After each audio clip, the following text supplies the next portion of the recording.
Question number 6 exercise 7.2 coordinate geometry mathematics 10th class NCERT book. तो देखिए 7.2 exercise से question number 6 को देख रहे हैं। तो क्वेश्चन नंबर 6 क्या कह रहा है, मैंने स्टूडेंट हिंदी में और इंग्लिश में दोनों ही लैंग्वेजों में आपका क्वेश्चन लिखा हुआ है। ठीक है, देखिए तो हिंदी लैंग्वेज में किस टाइप से है, यदि बिंदु 1, 2, 4 और y और x 6 और 3 और 5 इसी क्रम में लेने पर एक समांतर चतुर्भुज के शीर्ष हों तो x और y की वैल्यू फाइंड आउट करनी है। ठीक है, तो क्वेश्चन को एक बार इंग्लिश में देख लेते हैं। इफ आपको चार जो है ये वर्टेक्स दिए हैं, are the vertex of the parallelogram taken in order, find the value of x and y। तो सबसे पहले क्या करेंगे, एक पैरेललोग्राम का एक रफ जो है डायग्राम हम ड्रॉ कर लेते हैं। ठीक है, रफ डायग्राम ड्रॉ कर लिया। अब इन्हें ले लेते हैं आप ए बी सी और डी। ठीक है, ए बी सी डी ले लिया हमने। अब हमसे क्या कह रहा है क्वेश्चन के इन्हीं इसी ऑर्डर में ही हमें रखना है। आपको क्वेश्चन में बोला हुआ है इसी क्रम में लेने पर, तो इसी क्रम में ले लेते हैं। तो क्या हो जाएगा, ए की वैल्यू क्या है आपकी 1 एंड 2। ठीक है, और बी की वैल्यू क्या है 4 एंड y, और जो सी की वैल्यू है वो क्या है जी x एंड 6, और जो डी की वैल्यू है वो क्या है 3 एंड 5। ठीक है, हमें वैल्यू जो फाइंड आउट करनी है x और y की वैल्यू फाइंड आउट करनी है। ठीक है, तो सबसे पहले एक काम करते हैं। अब हमें ये पता है कि ये क्या है, इसके वर्टेक्स हैं, किसके, पैरेललोग्राम के वर्टेक्स हैं, यानी कि पैरेललोग्राम मतलब समांतर चतुर्भुज के क्या है, ये शीर्ष है। तो एक काम करते हैं, शीर्ष को ये है तो हम इन्हें मिला लेते हैं।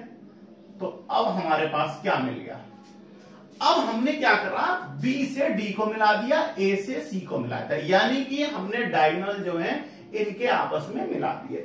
अब दोनों डायगोनल एक दूसरे को कहां पर कट कर रहे हैं, एक दूसरे को बाइसेक्ट कर रहे हैं। वो किस पर, O पॉइंट पर। O पॉइंट पर दोनों डायगोनल जो हैं एक दूसरे को ओवरलैप कर रहे हैं, यानी एक दूसरे को सेक्शन में बांट रहे हैं, यानी एक दूसरे को बांट रहे हैं, कट कर रहे हैं। ठीक है, तो अब हम क्या कह सकते हैं, तो यानी यहां से अगर हम एक बात समझें, क्या समझेंगे कि आपका जो एज, अगर मैं बात करूं डी और बी की, जो डायगोनल है आपका डी बी, तो डी और बी के लिए हम लेके चलते हैं। तो डी बी का मिड पॉइंट क्या होगा, डी बी का मिड पॉइंट क्या होगा, आपके पास ओ होगा। और सेम इसी तरीके से ए सी जो डायगोनल है इसका भी मिड पॉइंट क्या होगा, ओ ही बनेगा। यही तो बनेगा भाई, दोनों का मिड पॉइंट तो एक दूसरे के क्या होंगे, बराबर हो रहे हैं और एक दूसरे को बाइसेक्ट कर रहे हैं। और दोनों को बाइसेक्ट करने के बाद में जो आपकी जो जीरो की वैल्यू है, जीरो यानी कि हमने क्या माना है, जीरो नहीं सॉरी, ये जो हमने ओ जो माना है इसका मिड पॉइंट। ठीक है ना, तो यहां के क्या होंगे, दोनों के ही ये एक दूसरे को जो कट करेंगे इन्हें निकालते हैं सबसे पहले। तो ये क्या होगा, इसका मिड पॉइंट होगा। और मिड पॉइंट अगर मैं निकालता हूं बी डी का मिड पॉइंट, तो स्टेटमेंट बना देता हूं, mid point of B D equal to क्या है आपका ओ बनेगा।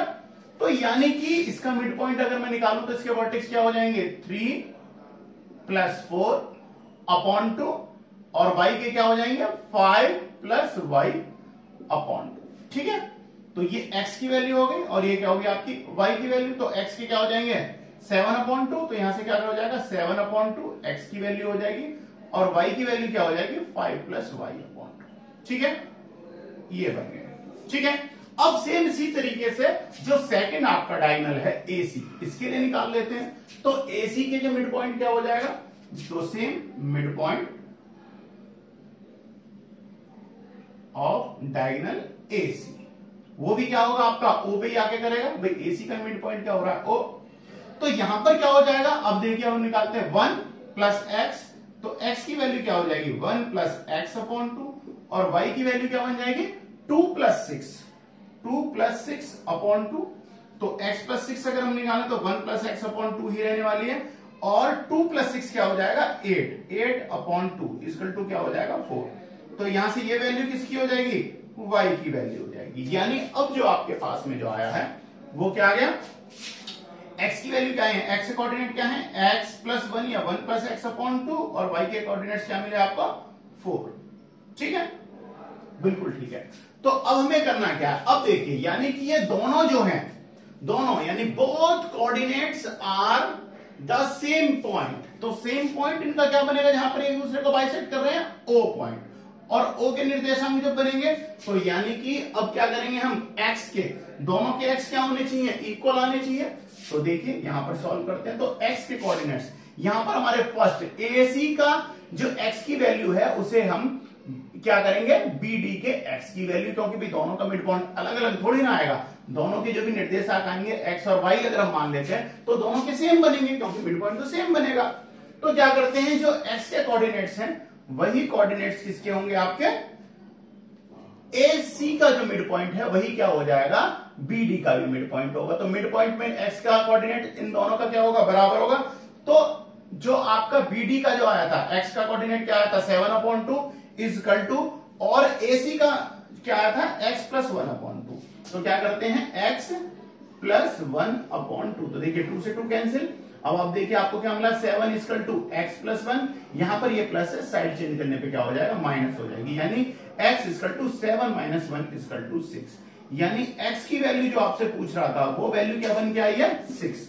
तो देखिए एक आपको आंसर मिल गया है, x की वैल्यू क्या निकल के आई है, 6 बनी है, ठीक है ना। फर्स्ट आपका आंसर का एक पार्ट हो गया। अब इसी तरीके से हम y की वैल्यू निकालेंगे।